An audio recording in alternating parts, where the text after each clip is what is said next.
And hello, YouTube, and welcome back to another episode of the Zone TV Movie Entertainment with me, your host, Jonathan, once again bringing you my thoughts and review for today's episode of X-Men 97, Episode 8.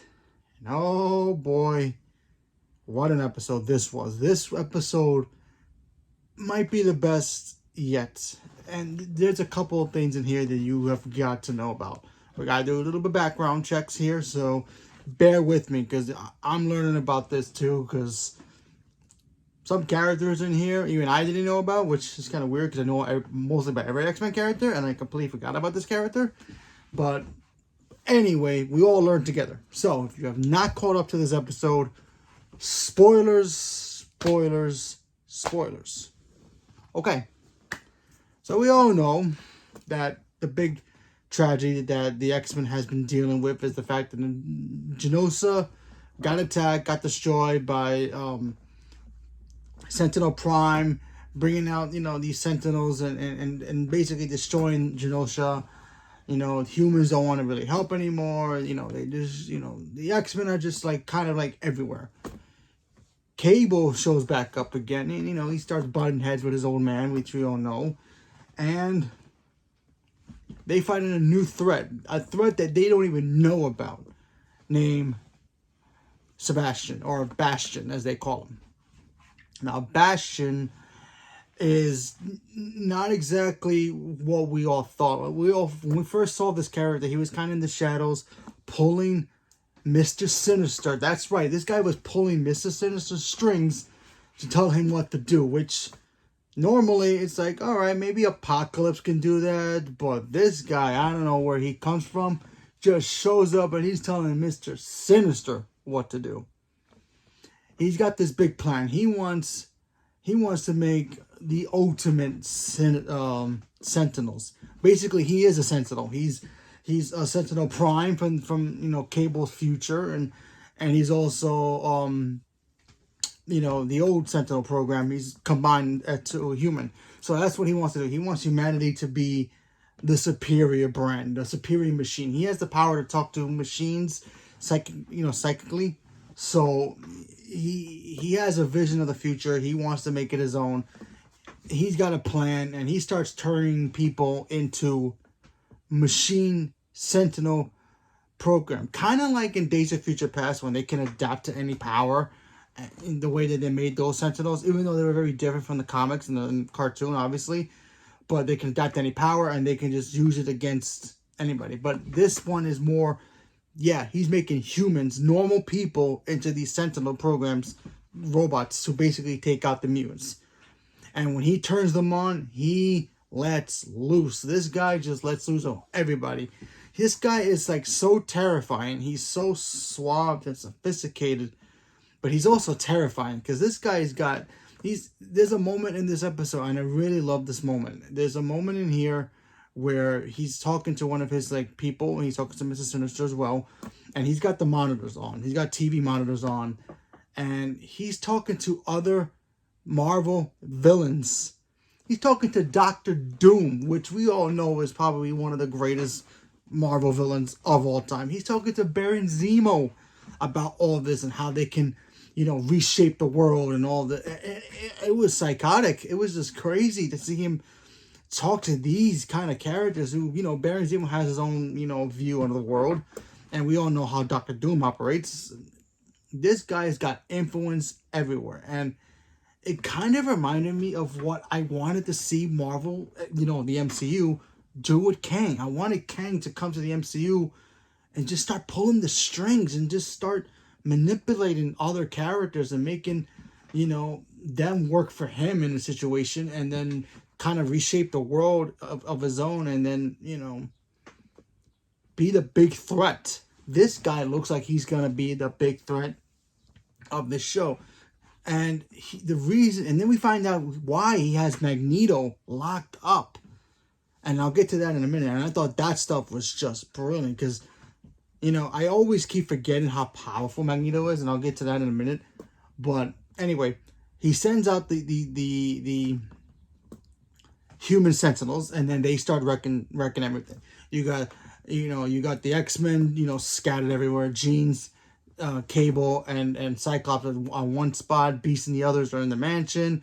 You have Jubilee and Sunspot, that hanging out at his mom's crib, and they all get attacked. And basically it becomes chaotic, and everything breaks loose, and they got to survive, and it becomes a battle.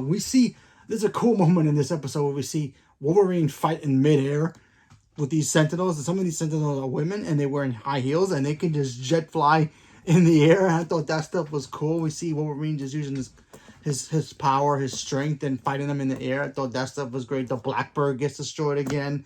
Cyclops' car gets destroyed. So they're all pretty much getting kind of cornered, and then we see Jubilee and Sunspot get captured by his own mother. His own mother makes like a charity event for the Genosha, to raise money, but it was all front. So the Sentinel robots can just come in and just capture them. Beast's friend, who is the reporter, she becomes one, attacks him in the mansion, and the others, Nightcrawler and Wolverine, they gotta stand still. The mansion gets destroyed again. Chaotic. And you just see this guy, you hear about his backstory as a kid. He can, instead of hearing voices of people's minds, he hears the minds of, machines. And then the virus that Cable had, that Mrs. Sinister planted on him as a baby, that was basically the seeds for all this to happen. That's the seeds that all this happens. He gets infected, and then supposedly this mastermind named Sebastian, or Bastion as they call him, his father gets infected, and then that's his whole plan. He gets everybody infected from that one little thing, and because they come back from the future to basically help affect everything. And I thought that stuff was great. This character is very menacing.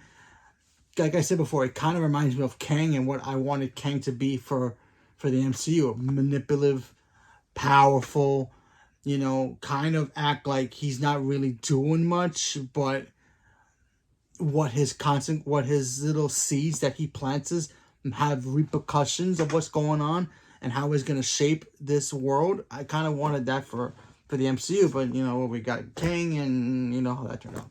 But this character's great, and he's got Sinister working for him. He's probably making some deals with Baron Zemo and Doctor Doom, which I'm pretty sure if he does work with them, he's going to stab them in the back, of course. So that's something. We saw a cool shot of Spider-Man in this episode. We saw Silver Samurai, Omega Red in this episode. Little small moments in there. But I want to talk about my favorite part of this episode. Seeing Magneto get released. We all know that woman senator who has been helping out the X-Men. She was with him, and she lets Magneto go. And then Magneto just disappears, just leaves. And all these human Sentinel program creatures start showing up, and they're basically beating down the X-Men, and it looks like the hope is lost. Magneto is the GOAT. The man is the best. Now, I hope they really don't butcher him in the MCU, because the man is OP. He literally just goes to the sky, powers up, and he shuts down the entire world. Power and everything. It's like a magnet. You know how when in movies or whatever they throw like a grenade and it shuts down computers like worldwide. That's what he does. I think it's called EMP, electric magnetic force. I think it's called that, EMP or something like that. Whatever he did, he basically shut down the entire world. He turned off power plants, street lights, everything. He shut all these robot things down without even touching anybody. His magnetic force just went the entire planet and shut down everything. Now, was this part of Bastion's plan all along? Or does he have a bigger trick up his sleeve? We don't know. But to see Magneto use this power, because we all know, we know how X-Men characters and mutants are powerful.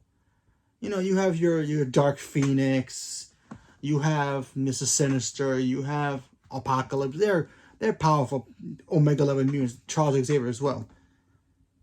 But Magneto is the strongest mutant by far. The man can literally take the planet and crush it in his hands if he wanted to.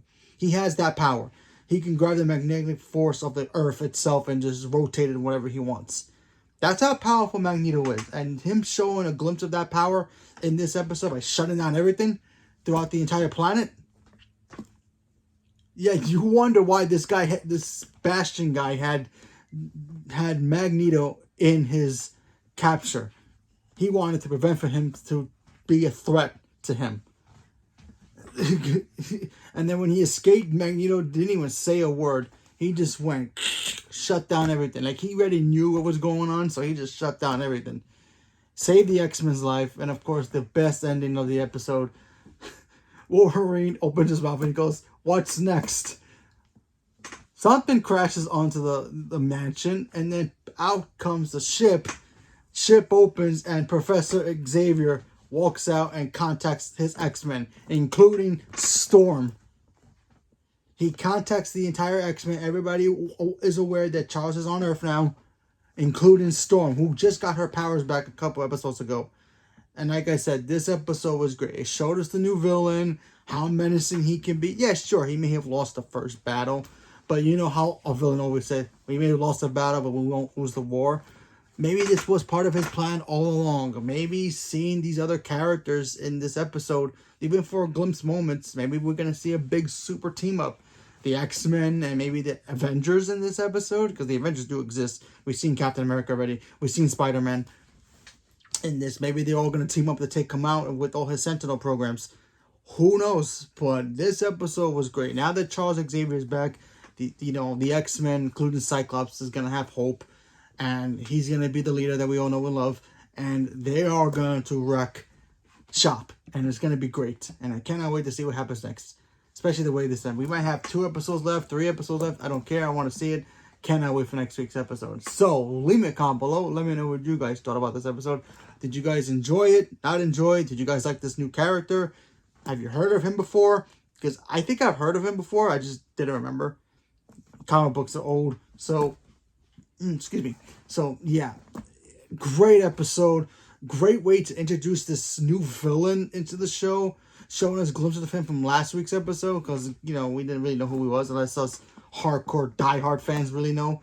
But just the way he shows up was just fantastic. And I enjoyed it. I cannot wait to see more. So, leave me a comment below. Let me know what you guys thought. Stay tuned for more. Thank you very much. And have a good day.